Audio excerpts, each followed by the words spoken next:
नमस्कार प्रेक्षको, मराठी महाराष्ट्रामध्ये आपल्या सगळ्यांचं स्वागत आहे. मी संग्राम. बहुप्रतीक्षित असलेली बीडची लोकसभा उमेदवारी अखेर जाहीर झाली. बहुप्रतीक्षित यासाठी म्हटलो मी की गेल्या अनेक दिवसांपासून ही चर्चा होती की महायुतीची उमेदवारी मुंडे घराण्यातील प्रीतम मुंडे यांना की पंकजा मुंडे यांना. कारण त्या चर्चेला फार उधाण आलेलं होतं. पंकजा मुंडे यांना लोकसभा नाही तर विधानसभा हवी होती.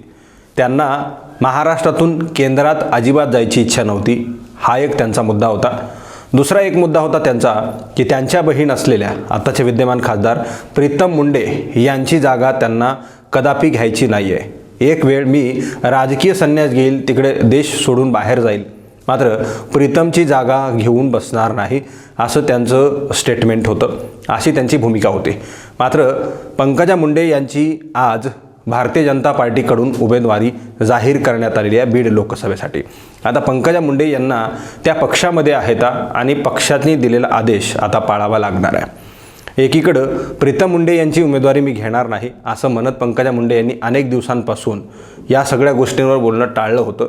आता त्यांना पक्षाने उमेदवारी जाहीर केली आहे. सोशल मीडियावर अनेक चर्चा सुरू आहेत. प्रीतम मुंडे यांच्या समर्थकांकडून काही सोशल मीडियावर पोस्ट केल्या जात आहेत. नो कॉमेंट्स किंवा मग जे काही भावना आहेत त्या व्यक्त केल्या जात आहेत.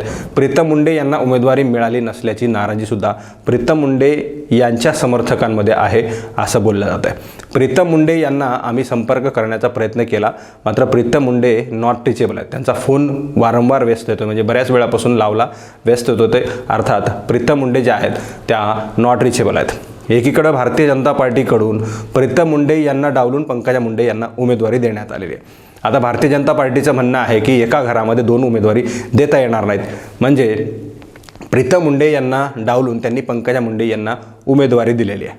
थोडक्यात असं जर बोलायचं झालं तर त्यांना पंकजा मुंडे यांना उमेदवारी द्यायची नव्हती आणि प्रीतम मुंडे यांना सुद्धा द्यायची नव्हती.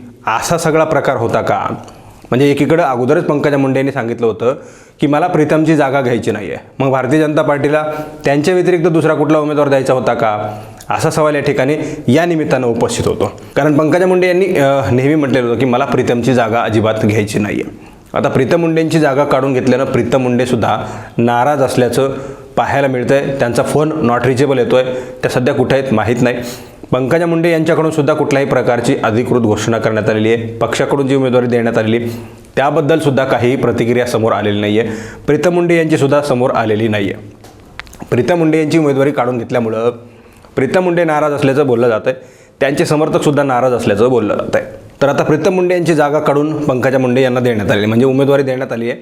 प्रीतम मुंडे यांना केंद्रामध्ये चांगल्या पदावर घेतलं जाईल अशा प्रकारची चर्चा वर्तवली जाते, तसे सूत्रांनी माहिती दिलेली आहे. आता प्रीतम मुंडे यांना नेमकं कुठं घेतलं जातं या सगळ्या गोष्टी आहेत. एकीकडे प्रीतम मुंडे खासदार असताना 2-3 वेळा विधान परिषदेची संधी असताना पंकजा मुंडेंना घेतलं नाही. मात्र आता जी वेळ पंकजा मुंडे यांच्यावर होती ती वेळ आता प्रीतम मुंडेंवर येणार आहे असं म्हणणं चुकीचं ठरणार नाही. दरम्यान पंकजा मुंडे यांना उमेदवारी दिल्यानंतर प्रीतम मुंडे यांची काहीही प्रतिक्रिया समोर आलेली नाही. त्यामुळे त्या नाराज असल्याचं बोललं जातं आहे. अशा प्रकारची चर्चा आहे. त्यांच्यासोबत संपर्क झाल्यानंतरच कळेल की त्या नाराज आहेत की खुश आहेत. पंकजा मुंडे यांची नेमकी भूमिका काय आहे या सगळ्या गोष्टी जेव्हा ते बोलतील आणि जेव्हा माध्यमांना प्रतिक्रिया देतील, त्या व्यक्त होतील, त्यानंतर दोघींच्या मनामध्ये नेमकं काय आहे या सगळ्या गोष्टी महाराष्ट्राला कळतील. जर प्रीतम मुंडे खरंच नाराज असतील तर त्यांना इतर पक्षांकडून बोलावणं येऊ शकतं आणि लोकसभेची उमेदवारीसुद्धा मिळू शकते. मग शरद पवार असतील किंवा मग उद्धव ठाकरे असतील किंवा मग काँग्रेस असेल, 2-3 पर्याय प्रीतम मुंडे यांच्यासोबत आहेत. ते जाणार का हे पाहणं महत्त्वाचं ठरणार आहे.